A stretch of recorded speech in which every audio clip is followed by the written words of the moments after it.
humanity. Keep watching The Politics every Friday, 12 p.m. Eastern Time on New York Parrot TV, the voice for humanity. Good morning or good afternoon, whichever way you want to say it. I'm Robert Press, the host of Parrot TV, Talking Politics.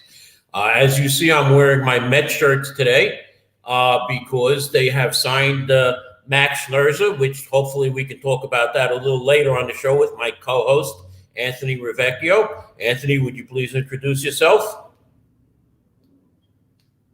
I sure will, Robert. I don't think your camera is working. My name is Professor Anthony Rivieccio. As most people know, I have 3 lives.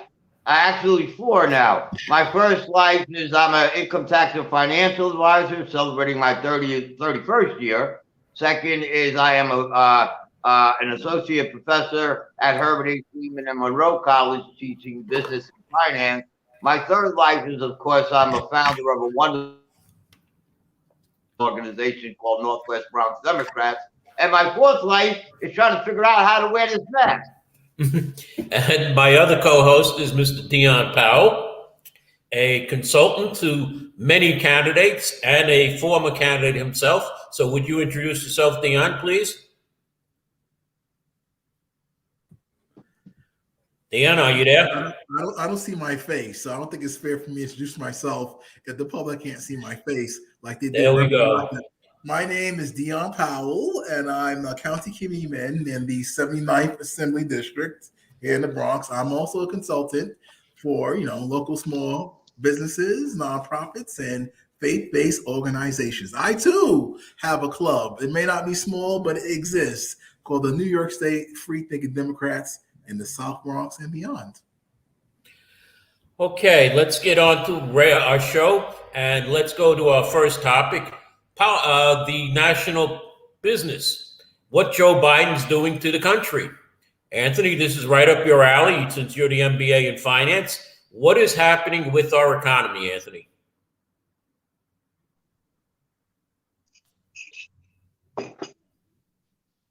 Anthony, are you there? Well, that's what's happening. You're not going to give us an update on... That's exactly what's happening. As we speak, the stock market is down 1.7% today, as we speak. How does that tell you how our economy and our politics have grasped the Joe Biden employment report this morning? We now have more people still applying for unemployment benefits while small amounts of people are working. 30% of America is going into the office at best, while 70% is not in the office actively working. 60% of America is vaccinated. The other 40%, and I'll include Dion and myself, are not vaccinated for a variety of different reasons. So how is the economy going, to answer your very, very, very, very, very general question? We didn't hear you, Anthony. What was the last statement? We didn't hear it, Anthony, unless you meant it's not going well. All right, since we don't hear anything anymore from him, Dion, do you have anything to say about what's going on in the economy? Since I see the map of the United States behind you, is that correct? That is incorrect. That's a map of the Bronx, New York, and some old district lines there, hopefully.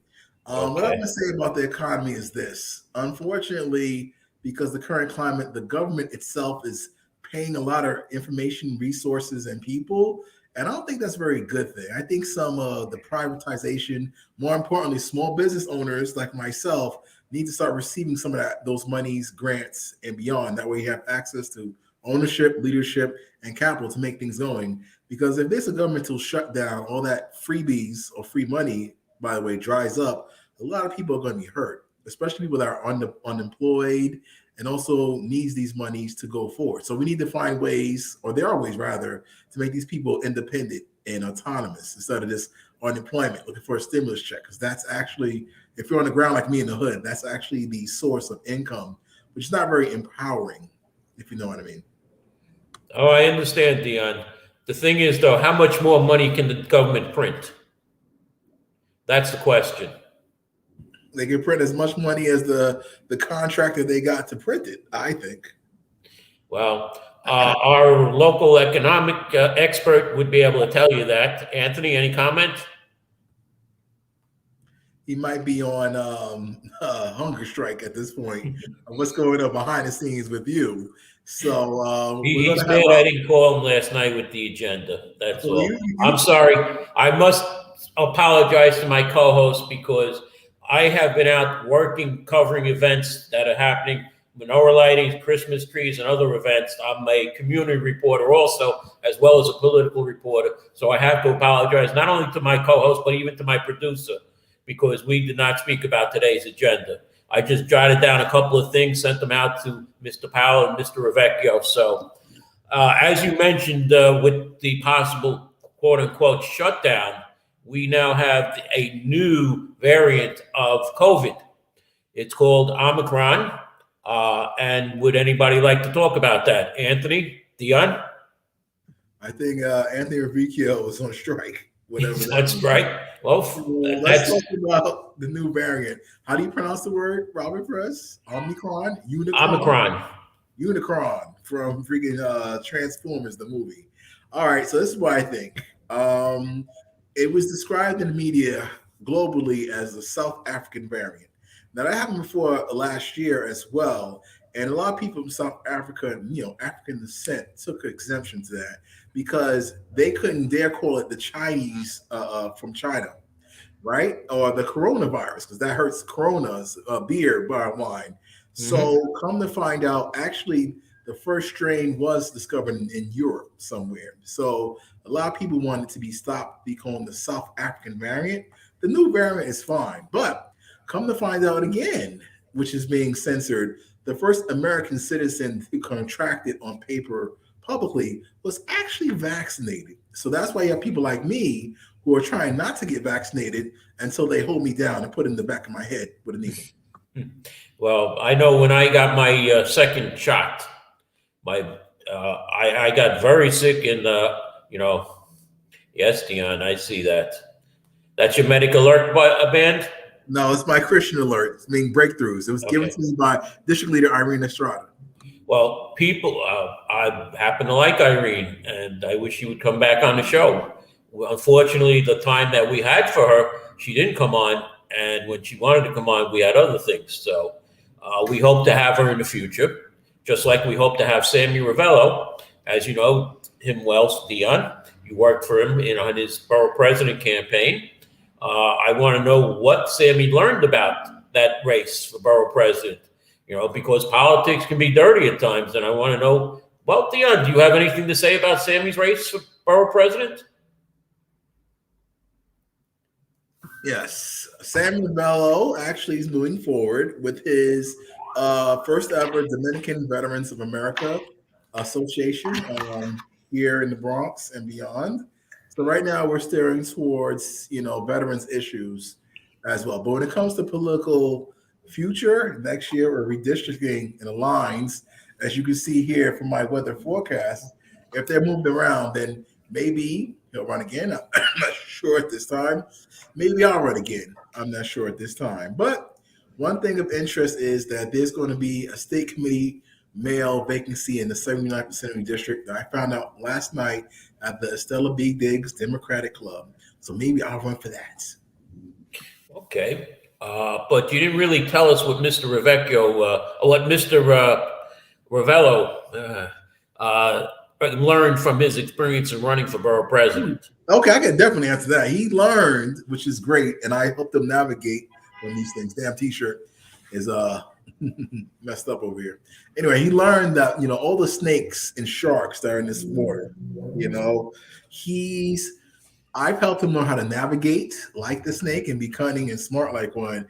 But I think a lot of people, especially in certain areas, disappointed him and, backstabbed him, which is to be expected. So I've helped him get through that as well. But moving forward, He's now known from rolling with the punches how to perform better in the next political cycle and beyond and get more savvy. As you may know or not know, he went to Somos El Futuro in Puerto Rico, and that was an experience for him as well. Perhaps he'll go to the Black, Latino, Asian Caucus weekend in February to get more in depth in that realm. But his priority, again, is his organization, and that, I believe, can actually build his base and beyond, which is the Dominican Veterans of America. Well, if you see me looking down, I'm texting Mr. Rivieccio and asking him to come on the show and not be like a baby. Unfortunately, I have to say that word. But this is unfortunately, Anthony, and I know Anthony, and this is the way he gets, unfortunately. Let's move. Well, we should have Melina Marius on the show. Melina Marius. Okay, well, that's Sheila Sanchez. Oh, okay. Why don't you talk about the Supreme Court? Let's talk about the Supreme Court with the abortion. Wait. I want to finish with Omicron, because Mayor de Blasio 2 days ago was informing the public of that. However, at least 2 or 3 hours before the mayor went on, the media said that, yes, it's a new strain of the variant, a variant of the virus, but it is not as bad as the original COVID. It's a mild variant of COVID. Okay, so then de Blasio comes on and says, oh, we have Omicron. It's very bad. We may have to shut down. Oh, we're worried about this, worried about that. And I'm using de Blasio because this is de Blasio way of speaking, using your hands. So he was basically panicking the people. Yesterday, he and the governor had a dual press conference where they said 5 people had COVID, had this variant. One was from Long Island. He was the one who had the vaccination. The other 4 didn't. And you know what? I am now in Morris Park. I have a view of the planes coming in to LaGuardia Airport. I've never seen so many planes coming in. Okay, so how are you going to stop? You want tourists to come in. You're going to have New Year's Eve, thousands and thousands of people in Times Square pressed upon each other. Are you going to keep them 6 feet apart, Mayor de Blasio? Or are you going to have them on top of each other? Dion, you plan to go to Times Square for New Year's Eve? Actually, believe it or not, I went last year because my friend won the contest. And it was very organized because I never would think I would do New Year's Eve. People on top of people, humanity. But it was a lot of social distancing. Everybody had their own box. It was great. And it was cold, but still, we had a nice little hotel, which was great. So New Year's, I don't know about this year. If I win a contest, I'll go down. But other than that, back to the honeymooners. I saw our professor was back with us for a moment. Mr. Rivieccio, would you like to make a comment about the Omicron variant of COVID? Well, considering I missed 2/3 of the conversation, you have to be more specific. Well, the mayor panicked the people.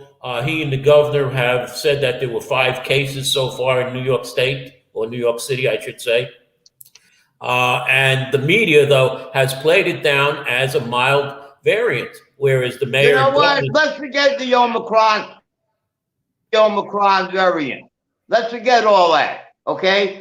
24 hours ago, we had 0. 12 hours ago, we had 1 person affected. Today, we got 5. Now, we'll find out we got another 100. We are in Omicron. Learn to deal with it. Let's get back to the question. Let me ask my co-host before I abruptly got cut off. How do you guys feel that today is going?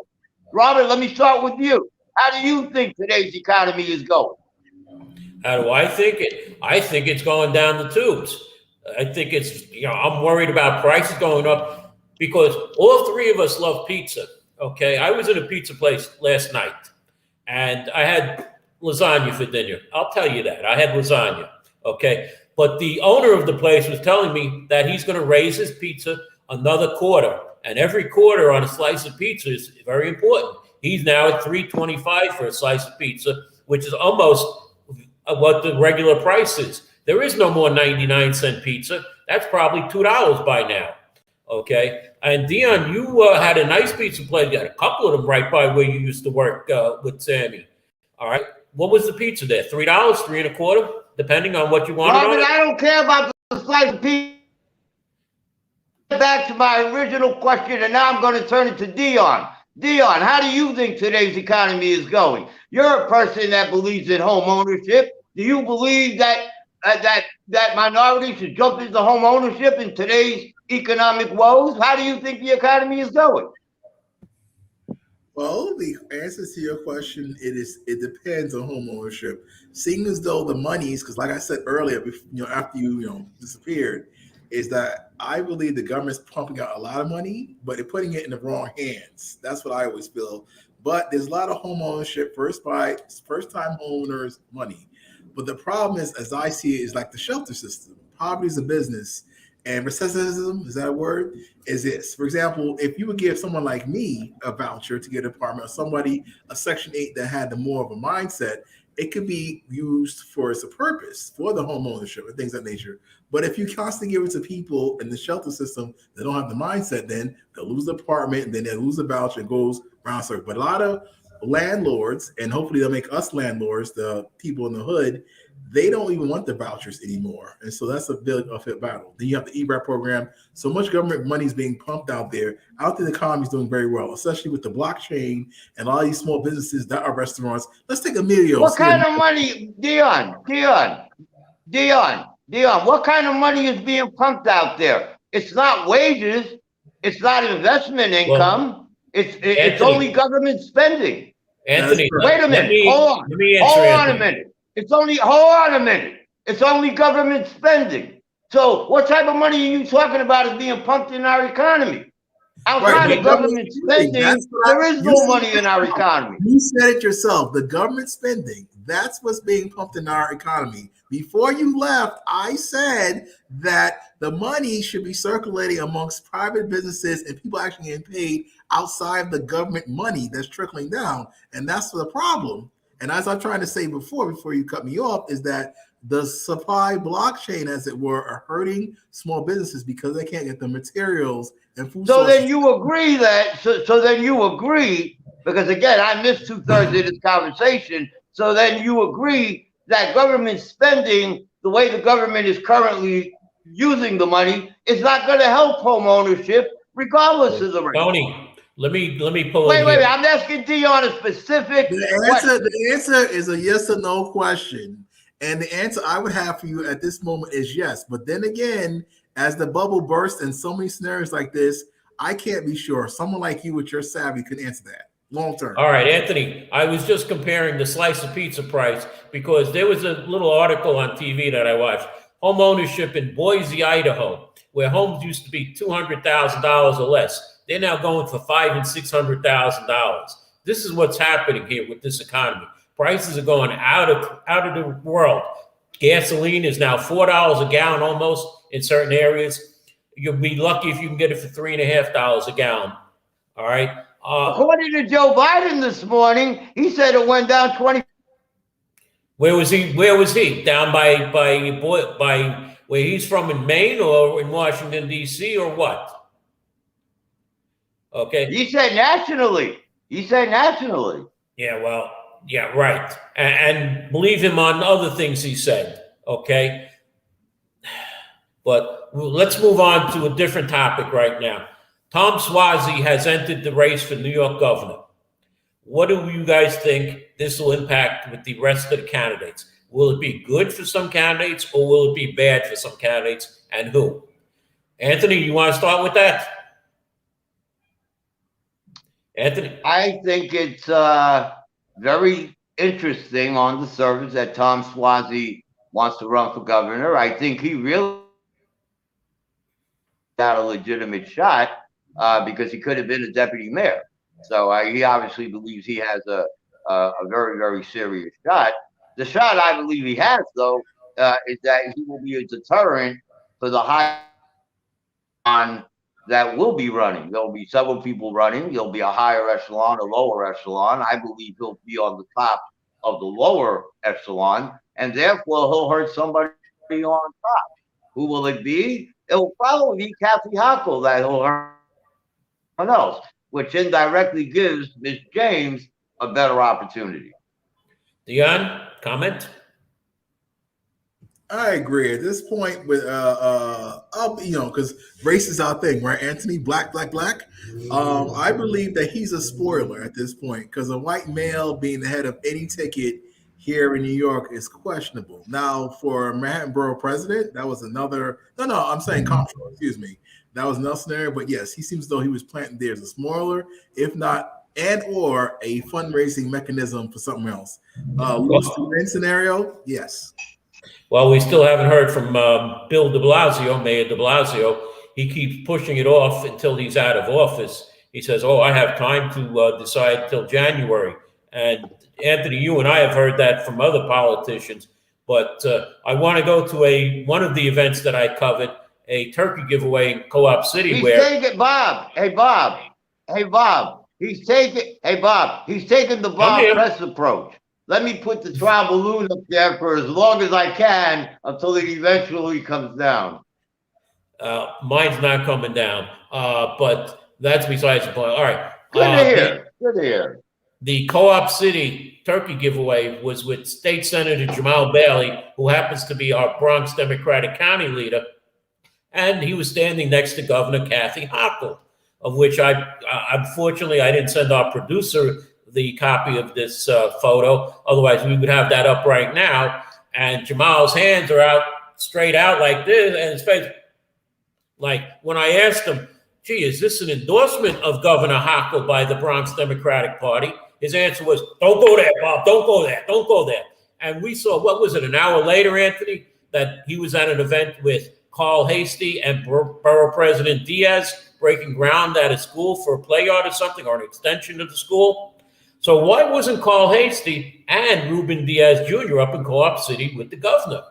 What would we think about that? I mean, I have my opinion that they're going to endorse Tish James for governor. Anthony, Dion, well, let's go to Dion first. Dion, do you think that it was a sign that Carl Hasty and Ruben Diaz Jr. were not up in Co-op City with the county leader with Governor Hochul, that they're not going to support her and they're supporting Tish James?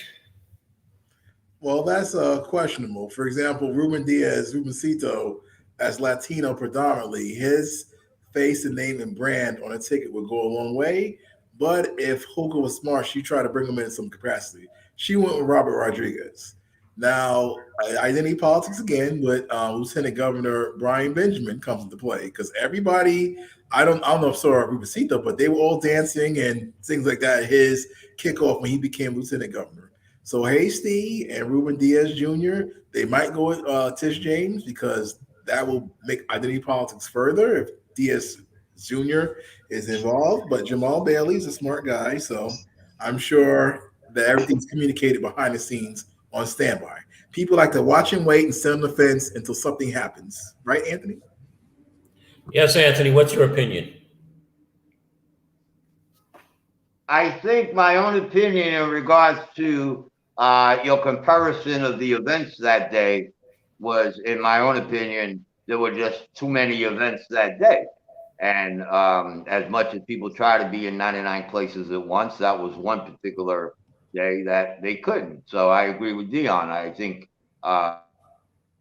one might make a little too much of that. Now, longer term, I think there's no doubt in my mind that county will support Tish James. They supported her for almost every non-Brooklyn, because she's of course originally from Brooklyn, electoral race that she.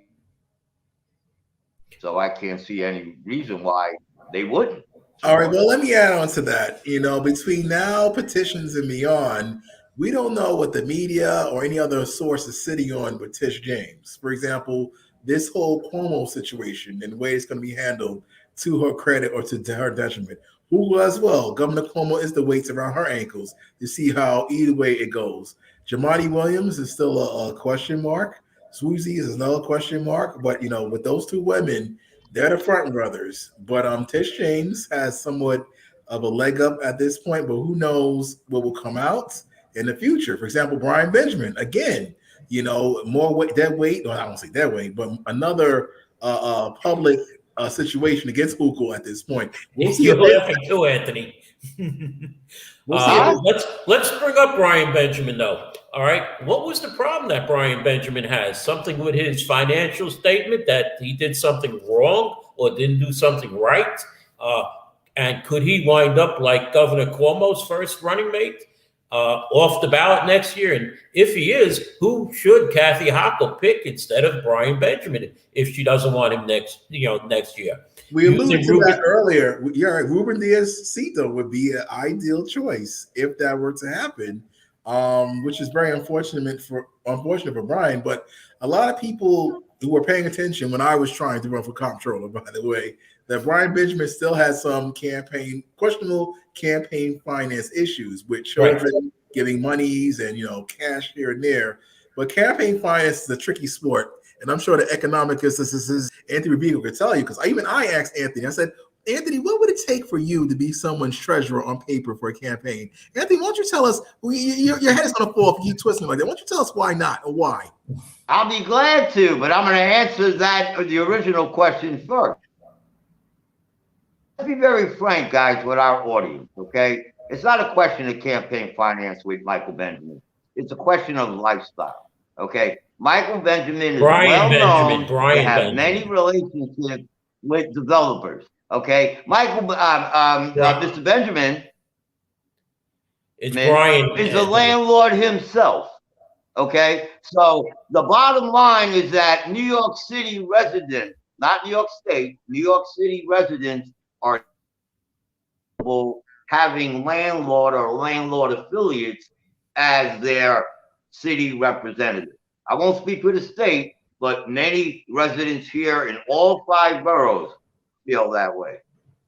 Do we have any landlords here in the Bronx? So now to answer Dion's question, anyone that wants to be a treasurer of a campaign better know 2 things real quickly. Number one, if you can do all the campaign finance paperwork that's involved, and if you think it has to do with accounting, you are sadly mistaken. You basically need a master's degree or better to do the campaign finance paperwork, because it's basically accounting 101 times 9. There are 9 pieces of every paperwork for every transaction. So I didn't say, Dion, I would never be anyone's treasurer. What I did say, however, is that it would have to be a very big substantive pay for that job, equivalent to a master's degree. We lose you occasionally, Anthony. Now, Dion, you tell me. Now, Dion, you tell me, since you're the consultant. The campaign treasurers get paid $75,000 a year. So you're asking me if I know campaign treasurers get $75,000 a year? Is that your question? Because you blinked out. Asking you is, since you're a consultant, and I presume you're aware of many campaigns that are going on, and I'm not asking you to speak of one publicly. I'm just asking you to know of any campaign treasurers on any campaigns that are making $75,000 or more for that position. All right. Well, that's something that I would have to look into, which I probably won't with my time, at nyccfb.info to trace the money, right? That's what we should. I think you do know the answer to it, Dion. Dion, I think you do know the answer to it, because Dion, I think you do know the answer to it, because if you knew it, you would have told me. Okay. It will only be speculation at this point. It will only be tell me it's because no one is going to pay it. That's why I'm not anybody. But you are qualified, right? You are qualified. It's on yourself. You're qualified to be a treasurer, right? I'm more than qualified. Thank you. I'm more than qualified. If I could do your books, I could do the president's books. All right, let's get back to where we were. Brian Benjamin. Now, you've mentioned Ruben Diaz Jr. as a possible candidate, Dion. But what you may not know is that when Elliot Spitzer ran for governor, he he asked a Bronx borough president to be his running mate, or a former Bronx borough president, and that was Freddie Ferrer. And Freddie Ferrer said the lieutenant governor's job is a nothing job, and said no to it. That's how David Paterson was chosen then as his replacement. And David Paterson was the lieutenant governor. And hey, Bob, I got a question for you. Bob, I got a question for you. Hey, Bob, I got a question for you. Can I finish? How old is your daughter? Can I finish? Can I finish the story about How old is your daughter, Bob? Bob, how old is your daughter? What does that have to do with the politics on this? All right, I want to finish because the story. I'm trying to understand why you're taking a 20-year comparison and comparing it to today. Why? Because Ruben Diaz Jr., his mentor was Freddie Ferrer. So if Freddie Ferrer didn't want the position, I'm going to have to assume Ruben Diaz Jr. doesn't want it, unless there is some other force that has told him to get out of politics, like he is. So you're saying he's copying Freddie Ferrer's manuscript? So if he is, then I obviously have to ask you. So then once Freddie lost, right? Once he lost, what was the next thing he did? Freddie Ferrer never ran. He said. Then what did he do? When he didn't run, what did he do next? Since you're saying that Diaz is copying his manuscript. Well, he ran for mayor. He ran for mayor and lost. Oh. And then what? And Diaz Jr. was running for mayor. And then what, Bob? What did Freddie Ferrer do after that? After that, he became a member of a think tank. And he so is that what Diaz is going to do? Is Diaz going to create his own think tank? And he became a member of the MTA also. Governor. So that's what Diaz is going to do. That's what you're suggesting. I have no idea what Diaz Jr. is going to do. Exactly. My whole point. You have no idea. And all I know is that the incoming borough president, Vanessa Gibson, is going to have to do a lot of work because there's a lot of things that have to be done that Ruben Diaz Jr. didn't do. Like what? Like what? Yeah. Okay. I'll give you an example. He has a memory lapse because when I saw him in Soundsview Park 6 months ago picking up garbage, I said to him, "This is a lovely park. I remember you telling me how you got $2 million to improve this park. Do you know where you got that money from?" He said, "Yes, from the Yankee Stadium deal." I said, "No, you didn't, Ruben. You got it for voting to put a water filtration plant in Van Cortlandt Park." And then he said, "Oh, yeah. All right. This is a man who doesn't know what to do. I can't say anything what's about that got to do with Vanessa Gibson? What does that got to do with Vanessa Gibson? What should Vanessa Gibson do that Ruben Diaz didn't do? Okay, here's a perfect example. Community Board 11 had 10 vacancies.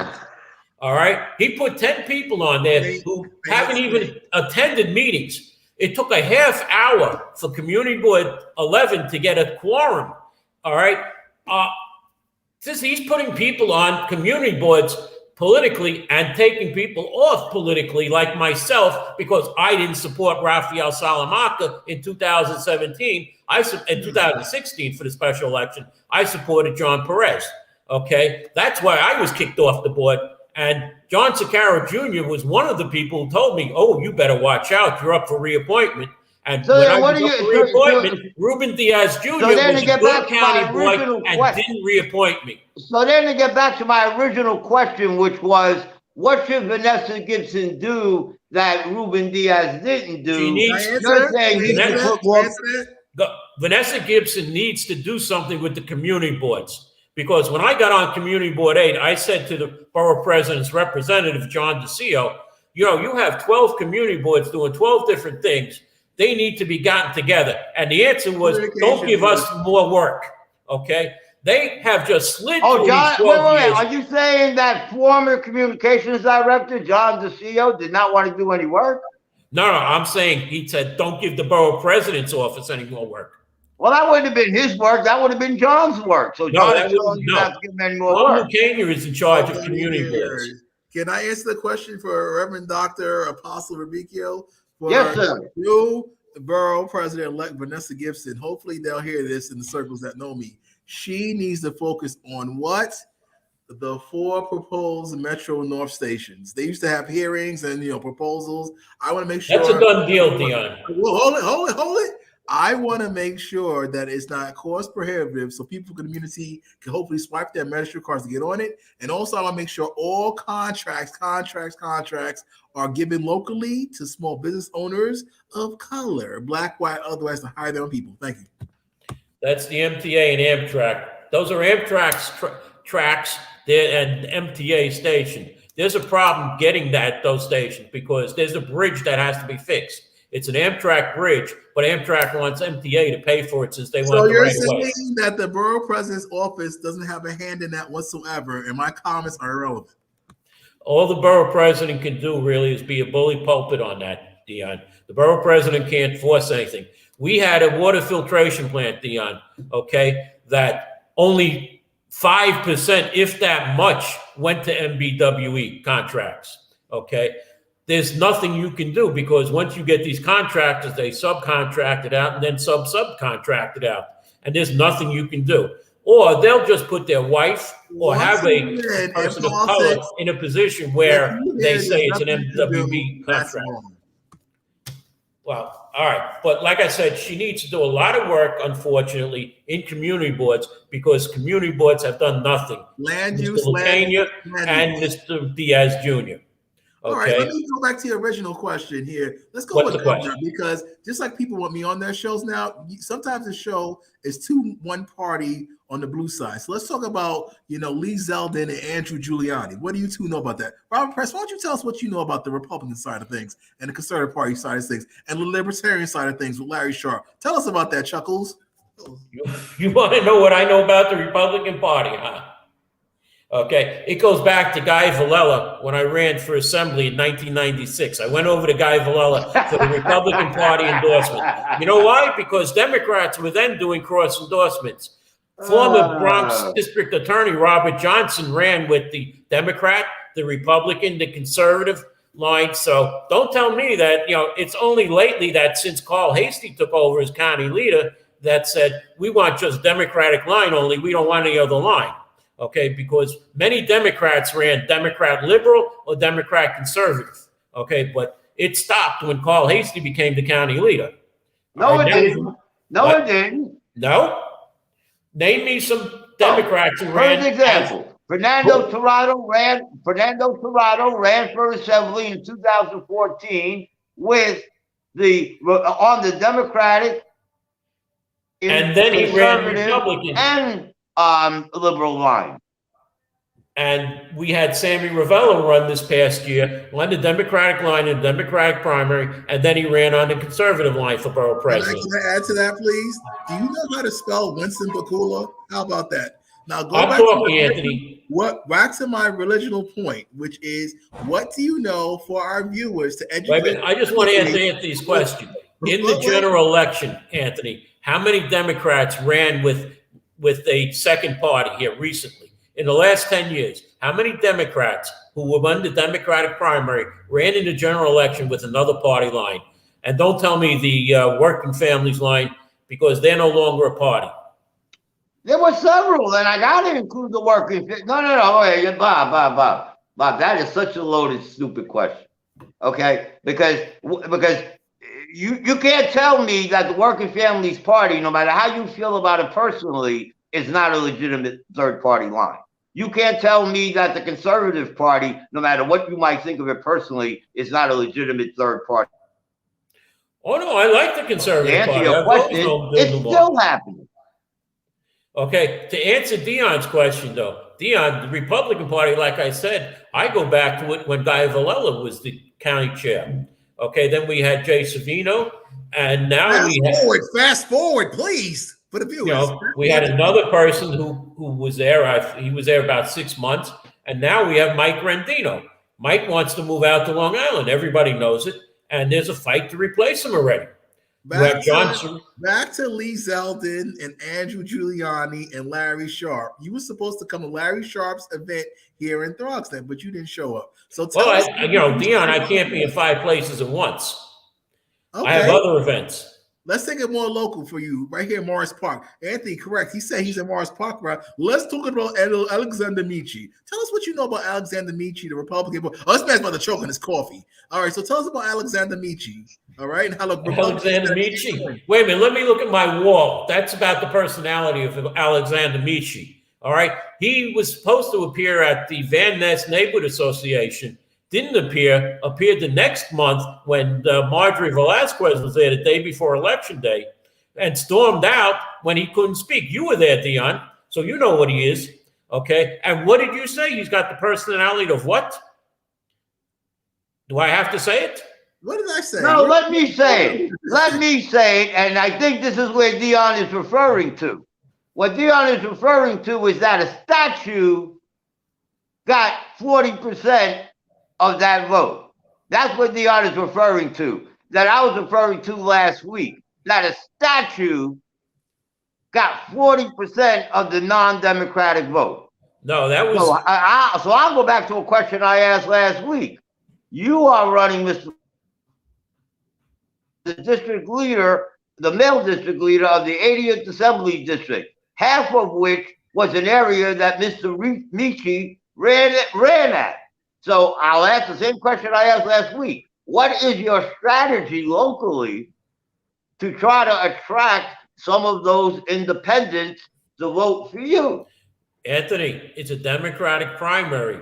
Republicans, conservatives, and non-party registered people cannot vote in the Democratic primary. I didn't say a Democratic primary. If you win, Robert, correct me if I'm wrong. I'm not running in a general election. It's a party position. I asked the man, how does he spell Winston Bakula? He's yet to answer. All right, going back to Dion, though, with the parties, okay? Mr. Michi didn't get his 40%. That was John Sereni, candidate for assembly in the 82nd Assembly District next year. I'll say it again, a statue got 40%. John Sereni got the 40%.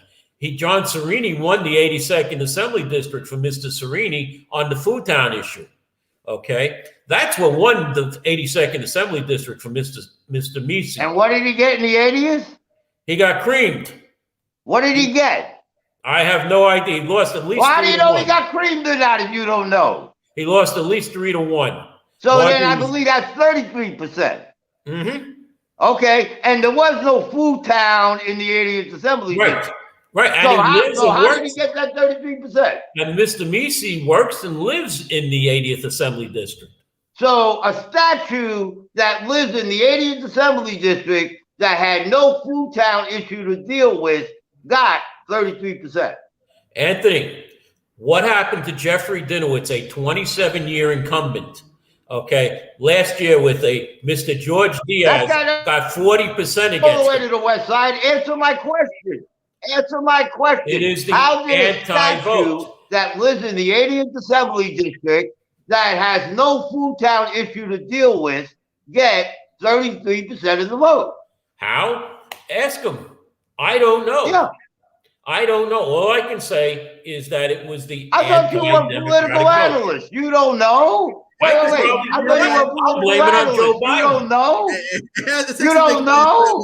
I'll blame it on Joe Biden. It takes a big man to admit they don't know something. But once again, we're about to the red team. So we're talking about Republicans now, conservatives. Why don't you tell us, Mr. Press, about this guy, Desi Kudar, who's running against AOC? Let's talk about him, all right? Because AOC is a big name brand. Talk about him, okay? I have nothing. I have no knowledge of him, and I don't care because AOC will win. Is she your congressman, Robert? What's that? Is she your congresswoman? Are you on her payroll? Are you on her payroll? No, I'm not. Then you don't know. So then you don't know the politics of your own congressional area. Yeah, I know he's running against her. I know, but so I don't Dion care. is saying that you should be more elaborate. Wait a minute, Anthony. That's like saying Mr. Michi has now announced that he's running against what's his name, Schumer for U.S. Senate. Is he going to get 33% of the 80th Assembly District against Schumer? The point is this, gentlemen. He might even get 50%. The point is this. My point is this. Either party whatsoever. You guys are good at the ground game for the blue team, but you in these conservative areas where people that look like you should know what's happening on the ground. As I say, it's hard. Robert Press is turning red, so maybe he's not on that team. No, not Dion. In case you don't know, you only were here for a few months, but the East Side has changed. Okay, more people of color live on the East Side now. The white people have left. Why are they voting conservative? Why are they voting conservative? Is it because they have home ownership, education, direct as the capital? You got it. So then tell us about these non-minority red candidates here in this area. For example, against Sam Ravello, the Republican Party put up a black woman, which nobody's seen on paper, but since the Bronx GOP has that much clout, it's going red. So why don't you tell us again with the ground game, with the red party and the third party?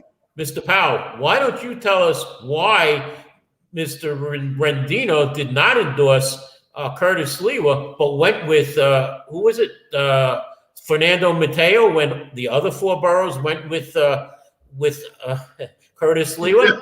Looks like your booster shot money. Shot. You sure you're going to get the Omicron virus? Yeah.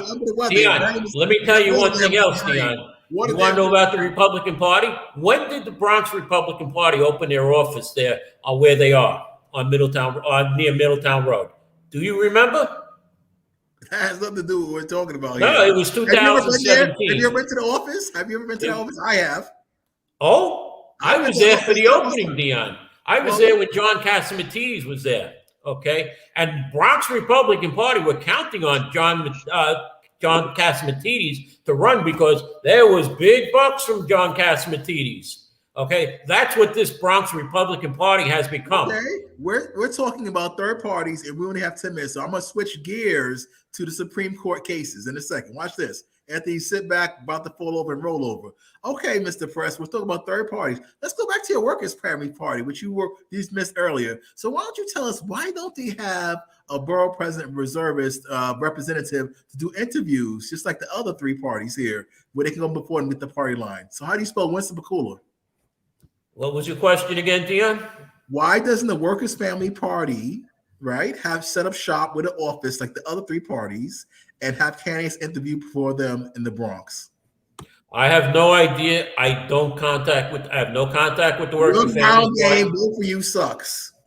Because that's my question. Supreme Court. We're talking about abortion. We're talking about gun rights, and then also mandates are being dismissed. So talk about it. And we're also going to be talking about extra judges on the Supreme Court when these decisions come in, because the Democrats don't like the 5 conservative judges that were put on there. Okay, so they want to put more judges on there so they can have a majority of 6-5. So we're probably going to have at least 2 more judges on that Supreme Court once these decisions come in. Joe Biden's going to say, oh, well, we need more judges. We have to have it more equal. And he wants to put judges on the Supreme Court while he's still there. Well, let's go one step further, Dion. Wait a minute.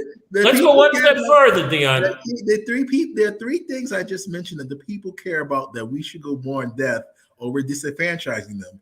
Number 1, the abortions issue. Number 2, the gun rights issue that New York is keeping quiet of because that focuses on them. We have the mandates. Let's talk about that, okay? We have the strictest gun laws in the country, or one of the strictest gun laws in the country, okay? That's no need to talk about gun laws anymore. Yes, it does. It's a part of the Supreme Court of the land, buddy.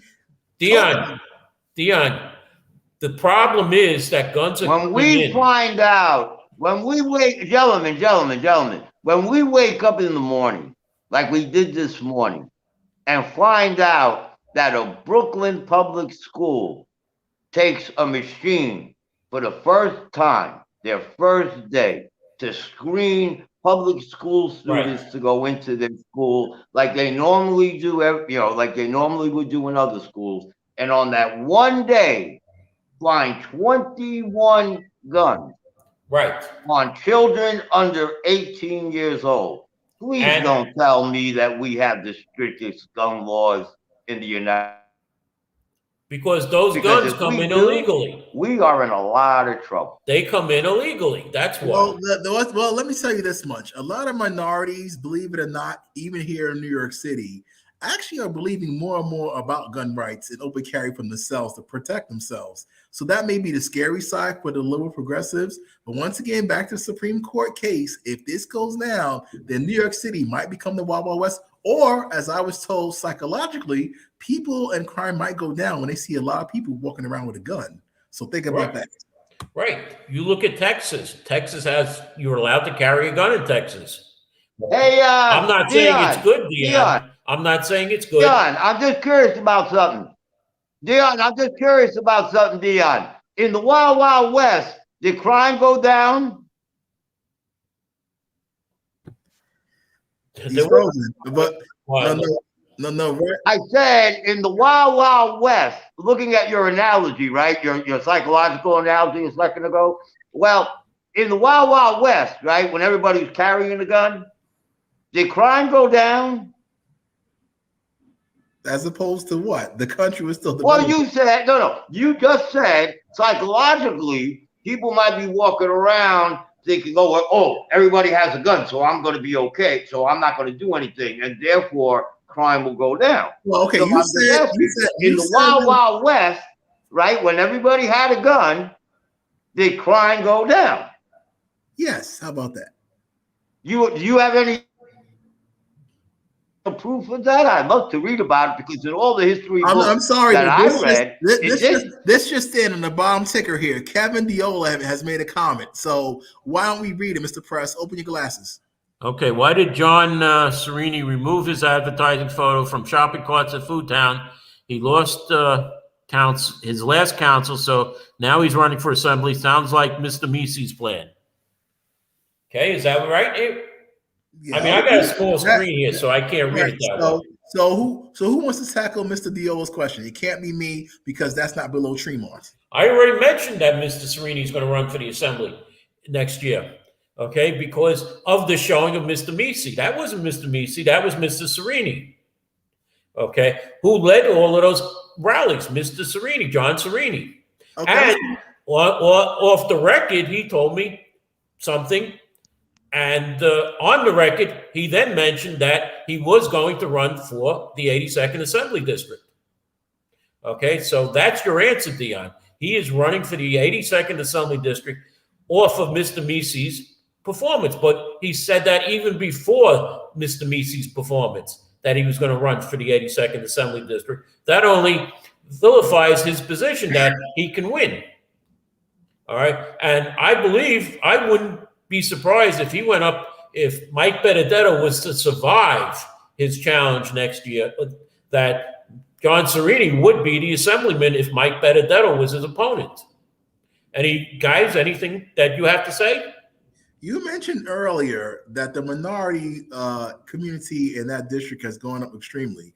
And I also mentioned that they're getting more and more conservative minded. So that's going to be interesting. Well, will Benedetto survive?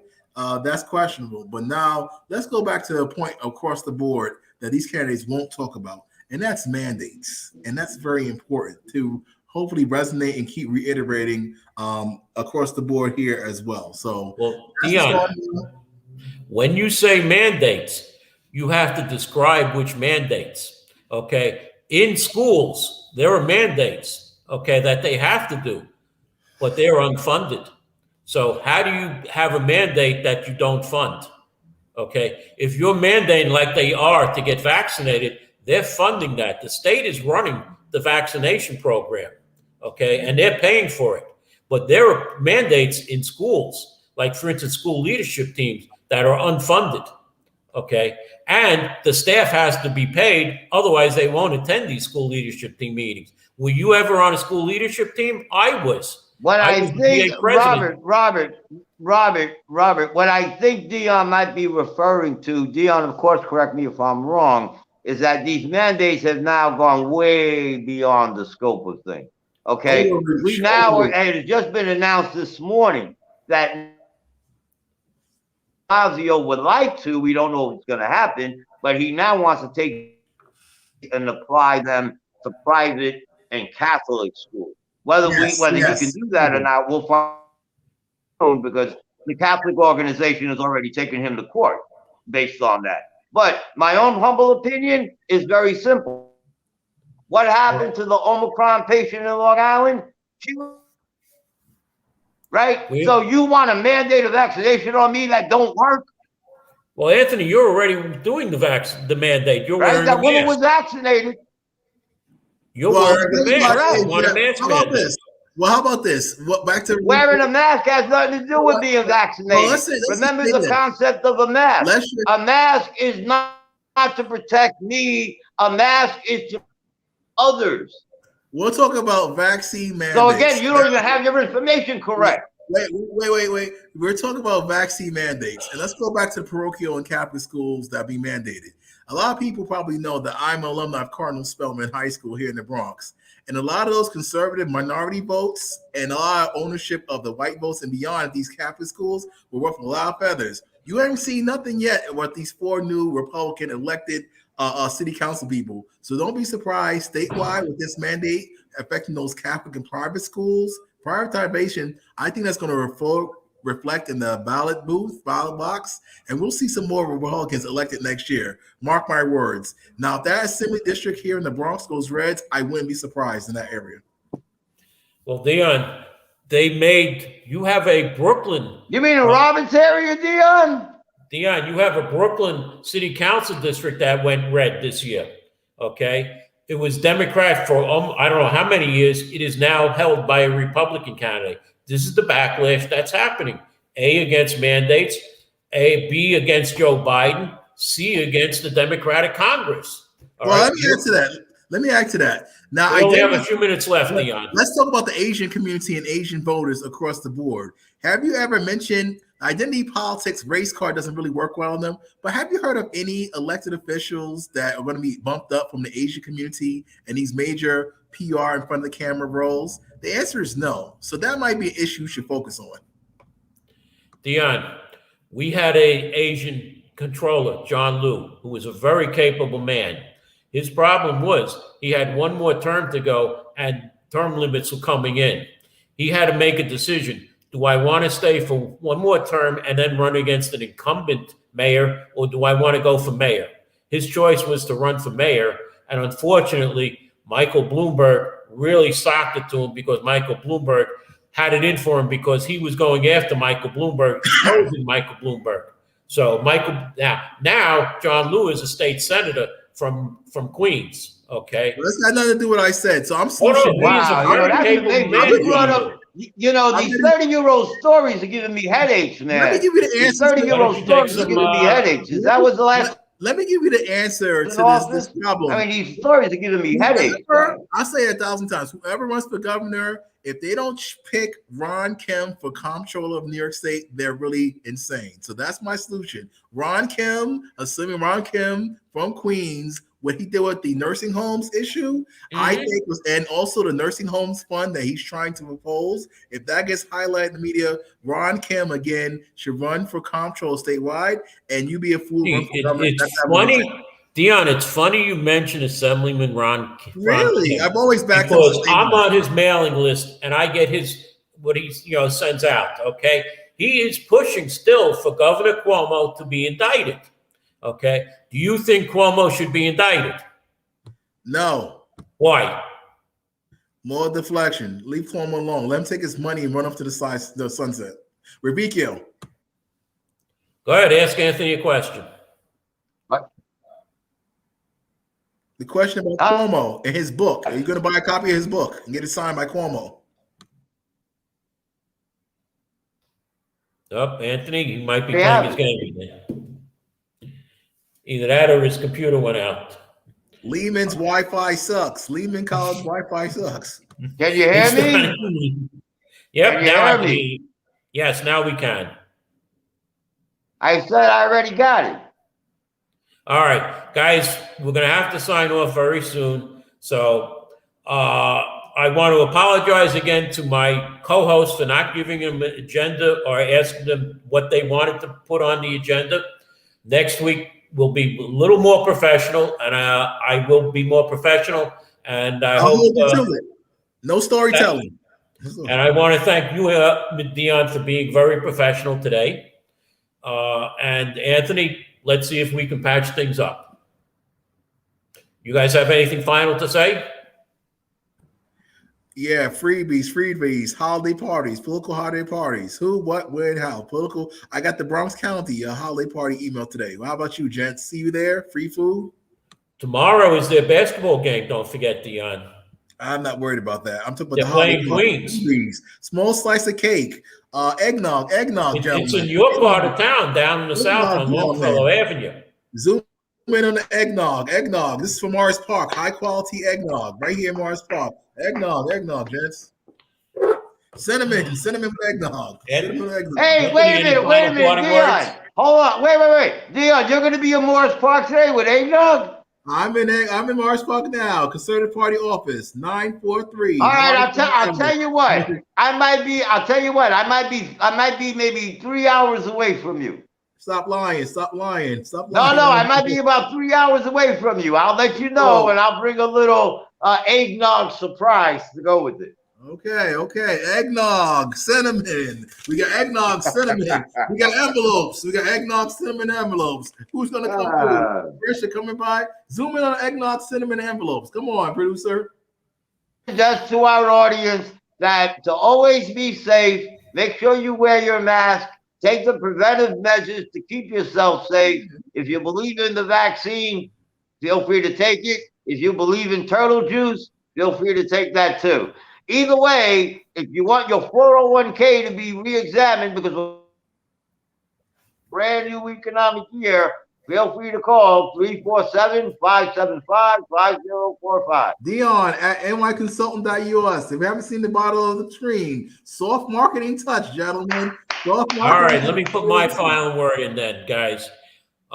It's 100%.